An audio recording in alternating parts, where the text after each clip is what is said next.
Each year, the NHRA, the National Hot Rod Association, hosts a drag racing championship. The 24-event NHRA Drag Racing Series season is divided into an 18-race regular season and a 6-race playoff season. After the first 18 races, the top 10 drivers advance to the playoffs. Those 10 drivers compete for the World Championships at the season's final 6 races. It's the final race of the playoffs, the championship race. Jack McMillan and Terry Connolly are facing off in the final event.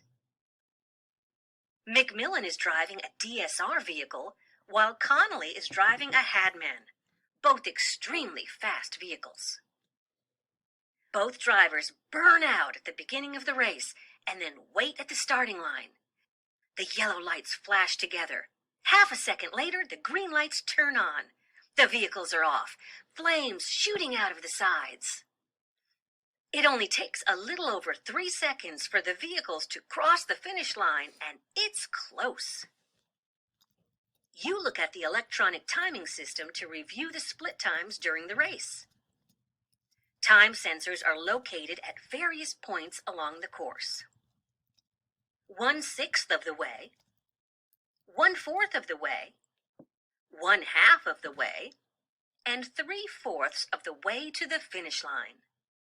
The split times measure the amount of time it took each vehicle to get from one sensor to the next. It's up to you to determine the winner of the NHRA Drag Racing Championship. Mark each racetrack with the locations of the sensors. Then record each driver's total elapsed time at each sensor.